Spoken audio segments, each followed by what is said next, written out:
ఇప్పుడు మనం ఎంతగానో వెయిట్ చేస్తున్నటువంటి వ్యక్తి మాట్లాడే టైం వచ్చేసింది. ఆయన చూడ్డానికి చాలా వినయంగా కనిపిస్తారు, కానీ బాక్స్ ఆఫీస్ దగ్గర సినిమాతో పలకరిస్తే మాత్రం ఉప్పెన సృష్టించేటువంటి మా డైరెక్టర్ బుచ్చిబాబు సానా గారిని సాదరంగా వేదిక మీదకి ఆహ్వానం పలికేస్తున్నాం.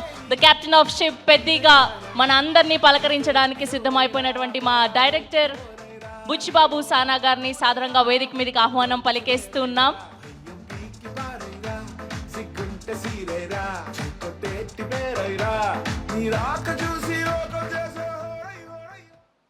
అందరికీ నమస్కారం అండి.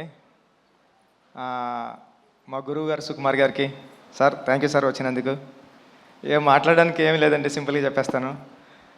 ఏప్రిల్ 30ని రానందుకు క్షమించండి, జూన్ 4న వస్తున్నందుకు ఆశీర్వదించండి. Thank you so much. Peddi చాలా కమర్షియల్గా ఎమోషనల్ రైడ్ సతీష్ గారు చెప్పినట్టు మీ అందరి హృదయాలకి చాలా దగ్గరగా ఉంటాడు పెద్దిగాడిని హృదయంలో తీసేయడం అంత ఈజీ కాదు. థ్యాంక్ యూ అండి, thank you so much. June 4న నా ప్రేమనంతా చరణ్ సార్ మీద చూద్దరు, కానీ ఈ అవకాశం ఇచ్చిన చరణ్ సార్కి థ్యాంక్ యూ సో మచ్ అండి. Thank you sir. Buchibabu garu, మీరు చూడ్డానికి ఇంత సైలెంట్గా ఉంటారు, కానీ సెట్స్లో ఇంత మంచి యాక్టర్స్ని, ఇంత పెద్ద యాక్టర్స్ని పెట్టుకొని ఎలా డీల్ చేయగలుగుతున్నారు? ఎలా ఉంటారు? ఎలా మేనేజ్ చేయగలుగుతున్నారు? ఈ టెన్షన్ అండి, అంతే, ఇంకేముంటుంది, మామూలు చేసుకుంటాం. బేసిక్గా ఆన్ సెట్స్లో కూడా వర్క్ చేసేటప్పుడు ఇలానే ఉంటారా మీరు? ఇక్కడ అంతేండి, అక్కడ అంతేండి. సుకుమార్ గారిని అడగాలి సార్, ఇలానే ఉంటారా ఆయన సెట్స్లో కూడా, వర్క్ చేసేటప్పుడు కూడా ఇంతే వినయంగా?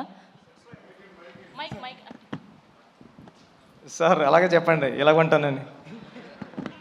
సెట్స్లో ఇంకా వినయంగా ఉంటాడు, కానీ విశ్వరూపం కూడా ఉంటుంది.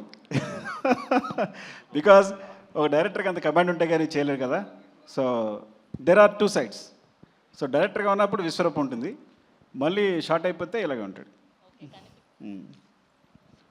కనిపించని నాలుగో సింహం, రెండో సింహం లాగా సెట్స్లో వేరే బుచ్చిబాబు గారు కనిపిస్తారనమాట. ఓకే, సో ఈ వేదికగా రామ్ చరణ్ గారి ఫ్యాన్స్కి ఏమైనా చెప్పాలి అనుకుంటున్నారా? చరణ్ సార్ని దీంట్లో పెద్ద క్యారెక్టర్లో చరణ్ సార్ని మర్చిపోవడం అంత ఈజీ కదండి.